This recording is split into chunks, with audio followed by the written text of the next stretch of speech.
In this devastating book, which included claims that Harry left Prince Andrew with a broken nose, a bloody nose at least, after a fight. And in it he claims that Prince Andrew told Harry his marriage to Meghan Markle would not last more than a month, and Markle was just an opportunity and should have checked that background better. It's great to see you again. Harry and Andrew have both denied the story. Does that mean it's untrue? It doesn't mean that it's untrue, but it doesn't also necessarily mean that it's true. We really don't know what to believe. I mean, we often rely on... She wasn't clueless. She was strategic, and the receipts prove it. And most likely the situation would have totally blown over. It is completely and utterly ridiculous, actually, I think, from a PR perspective to even respond to this very short little statement about a fight. But sometimes the biggest secrets aren't buried. They're hiding in plain view. Meghan Markle's rise to royalty seems like a story of chance and charm. But if you look closer, the timeline of her early connections is full of strange coincidences and unexplained access. Every event she attended, every party she appeared at before meeting Harry, hints at a pattern most people miss. And most likely, the situation would have totally blown over. It's completely and utterly ridiculous, actually, I think, from a PR perspective to even respond to this very short little statement about a fight. But Markle became a duchess. She was just another ambitious young actress, trying to make her way in the world. But even in those early years, there are stories that hint she wasn't just chasing fame. She was carefully mapping her route to influence. A British journalist who met her over a decade ago recalls a quiet, calculating woman, far from the confident public persona we know today. For saying something behind his back and punched him in the nose. Joining me from London is writer, broadcaster and commentator Esther Kraku. She wasn't bragging about acting roles or Hollywood dreams. Instead, she spoke about her messy love life, failed relationships, and interestingly, connections to people in the sports and social elite. With those staying out there, he didn't respond at all. Like, he did try to walk back the racism allegations in his interview with ITV, Tom Bradby, I believe it was. He tried to kind of walk them back and go, oh, no, it was the... When she mentioned footballer Ashley Cole, known for his wild lifestyle and high-profile breakups, her face changed the moment she realized her company knew about him. She wasn't looking for romance. She was observing, testing, scouting opportunities to get noticed by the right people. Prince Andrew and Prince Harry are two of the most popular members of the royal family. And I will not be surprised if some of the claims made by Prince Andrew about his suspicions regarding Meghan Markle turned out to be true. Even then, a pattern emerges. Meghan appeared to have a natural instinct for timing and placement. She knew which events to attend, which people to meet, and which whispers to drop. Her interactions weren't casual, they were strategic. Every word, every glance, every social introduction felt like a calculated move in a much larger game. To be true, we do know rather infamously that King Charles said that, Prince Harry was looking back now. It is clear these early encounters weren't random. They were part of a blueprint.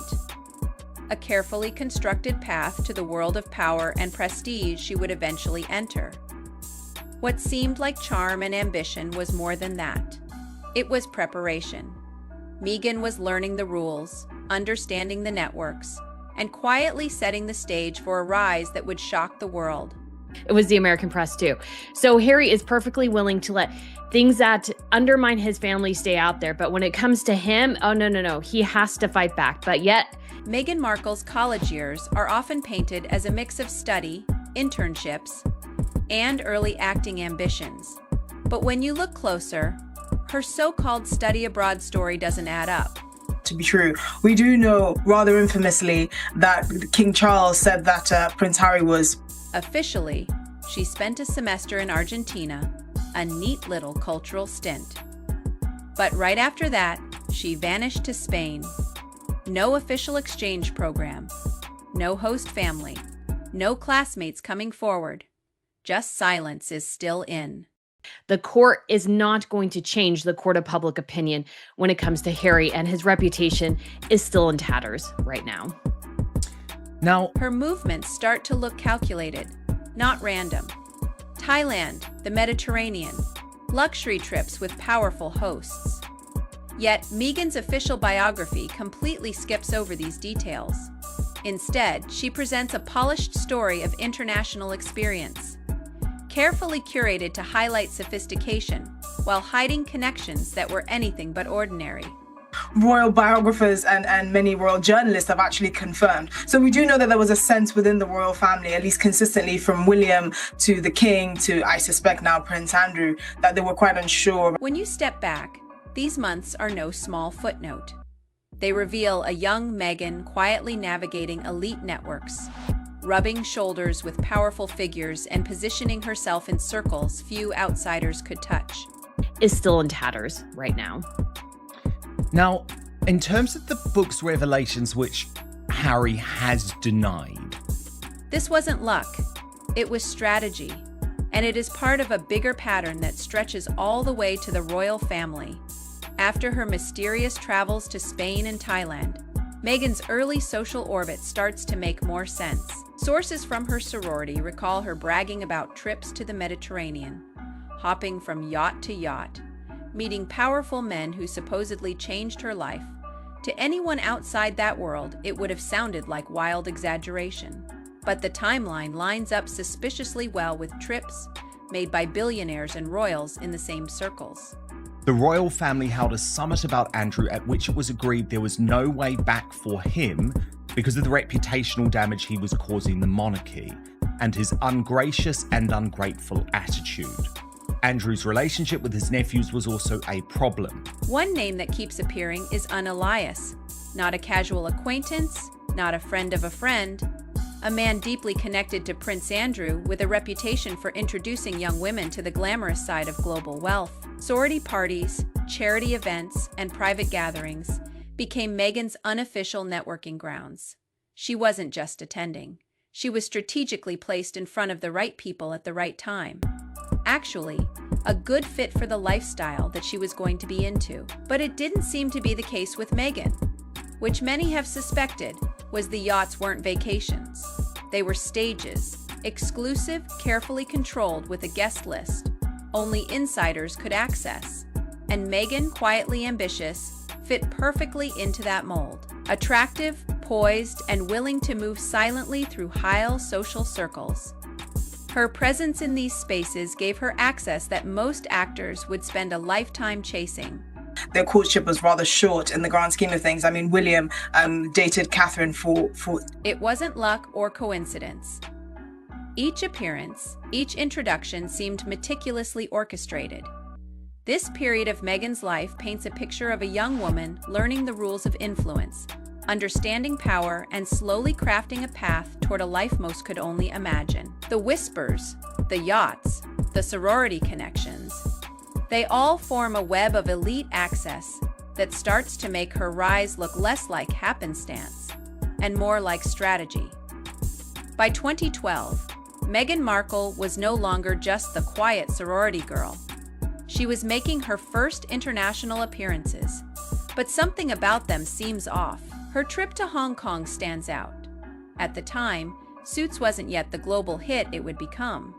She wasn't a major star, and yet she received first-class treatment, flashy interviews, and access to exclusive venues, usually reserved for established celebrities or royalty.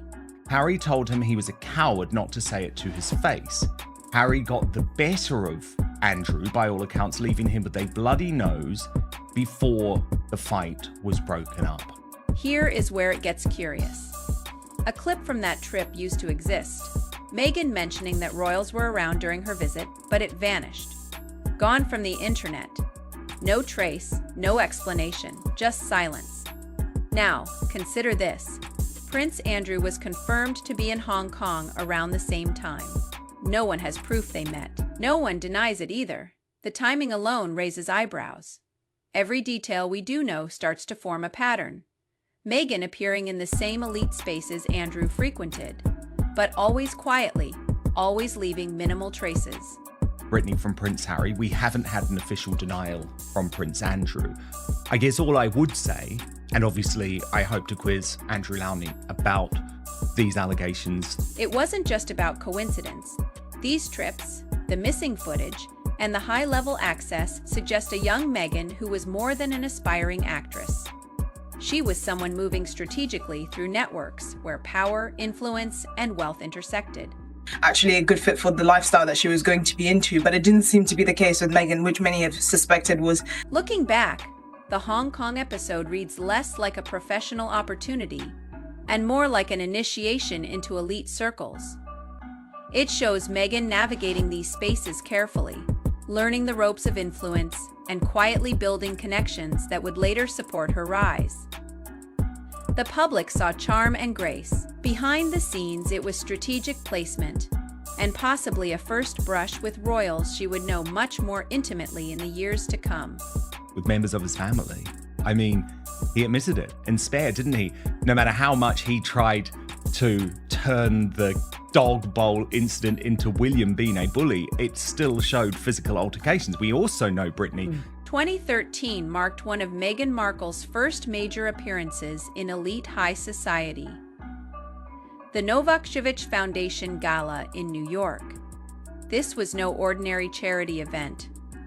Royals, Hollywood icons, fashion powerhouses, and billionaires all attended. Goldie Hawn, Naomi Campbell, Anna Wintour, Prince Andrew, Fergie Eugenie, and quietly tucked somewhere in the crowd. Meghan Markle, he said, because of Spare, just how often he came to blows with his security guards, bodyguards in the past, people who were meant to be looking after him. So here's the strange part. There are almost no official photos of her. None. She wasn't on the guest list, according to press coverage. Yet insiders insist she was present. Somehow, the then minor television actress from Suits, with barely over 100 minutes of screen time, managed to insert herself into a room packed with global power players.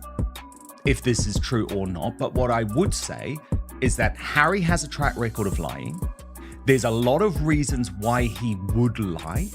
How does a minor actress achieve that level of access? The pattern that emerges is startling. Wherever Prince Andrew or his close circle traveled, Meghan seems to appear in overlapping spaces, not in the headlines, not in the obvious frames, but quietly, strategically, and consistently.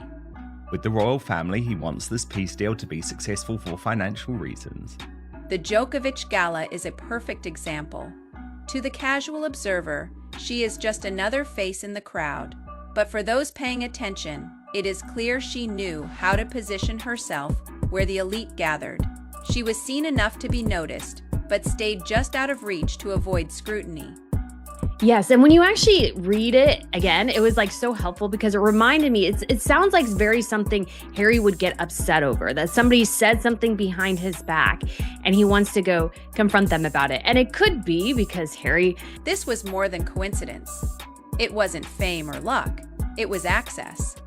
She learned early how to navigate high-profile spaces without leaving fingerprints, building relationships, and visibility, while keeping an air of mystery in hindsight. The gala wasn't just a charity night. It was a training ground for a woman preparing to enter the world of royalty. But he said something behind his back and he wants to go confront them about it. And it could be because Harry has also been known to drink that he doesn't really remember the altercation. So that's entirely possible as well. So he might deny it, but other people... If the Novak Djokovic Gala was a training ground, Soho House became Meghan Markle's playground. This wasn't just a trendy hangout. Soho House was where the rich, famous, and influential mixed, strategized, and worked away from the prying eyes of the public. Access was everything, and Meghan had it. Into Andrew. And yet in some ways he's worse than Andrew. I think Harry was so obsessed and sort of did not like his uncle and was so concerned about... Long before she met Harry, she was already moving through these private circles. Parties, charity events, yacht gatherings, cocktail nights. Each appearance carefully calculated. Not just attending, but positioning herself strategically to meet the right people at the right time. Every room she entered was a chance to be noticed, but not too noticed. Always enough to leave an impression, never enough to raise questions. did not like his uncle and was so concerned about what it meant to be the spare. I mean, he made a whole book about being the spare, that it would not be a surprise at all if the two of them. Prince Andrew, Prince Harry, Fergie, Eugenie, they all frequented these circles. And Meghan, she was quietly orbiting the same spaces. There are accounts of her appearing at Soho House, Istanbul in 2015 alongside high-profile guests. The press barely recognized her. Photos surfaced online, but major outlets ignored her presence entirely. She was almost invisible, yet perfectly placed. Younger years. And so I could totally see this scenario. Obviously, we don't have any hard evidence at this point, but it's definitely a situation that is completely plausible. It wasn't luck or coincidence. Soho House gave her access to elite networks, a backstage pass to the kind of people who shape influence, and she navigated it with remarkable precision. Every invite, every connection, every whispered introduction was a calculated step in building her future. Later, Andrew told Harry his marriage to Meghan Markle would not last more than a month and accused his nephew of going bonkers. By the time she met Harry, Meghan had already spent years weaving through the web of privilege and power. Soho House wasn't just a club. It was a secret doorway into the world she was destined to enter, and she walked through it quietly, leaving a trail of subtle breadcrumbs that few noticed at the time. He openly accused Meghan of being an opportunist and thought she was too old for Harry, adding that his nephew was making the biggest mistake ever. The source said Harry later told William he hated Andrew. Harry has referred to Andy as a hua, and I think that is, and a twit. William has long worked behind the scenes to evict his uncle from Royal Lodge, the home he occupies in Windsor, Great Park. By the mid-200s, Meghan Markle's social footprint was becoming increasingly mysterious. Yacht trips across the Mediterranean, private gatherings with the wealthy, and whispered connections to people with ties to powerful circles paint a picture very different from the Hollywood outsider we were told about. There have been tensions between the two men for years, partly occasioned by Andrew being rude about Kate, referring to Catherine. One name that repeatedly appears is Karine Shulio, reportedly one of Jeffrey Epstein's last known girlfriends. Meghan was photographed or at least spotted on yachts with Shulio and Deepak Chopra. Yes, the same Deepak who would later publicly praise Meghan's mentorship initiatives for her 40th birthday. Refers to Andy as, did you know what that was? A rude I word. don't. I Starting was with hoping you T, could tell ending me. with R. I couldn't work it out. What do you think it is, Jessie? At the time, his network was tightly connected to elite and controversial circles, including Epstein-linked charities. This wasn't casual socializing. It was a world of wealth, influence, and carefully controlled appearances. Just asked Jessie, my producer. I was like, traitor? But that's not a swear word. Okay, William refers to Andy. I wouldn't even think that as was a swear word. tosser. No, exactly. But perhaps not as bad as the vile names his brother Harry uses. Presence, or at least proximity, becomes notable during these years. Events in New York, Hong Kong, Istanbul, and the Mediterranean show a pattern. Meghan quietly appearing where Andrew or his inner circle were known to be. Not publicly acknowledged, not reported widely, yet consistently overlapping. It starts to look less like a coincidence and more like careful placement.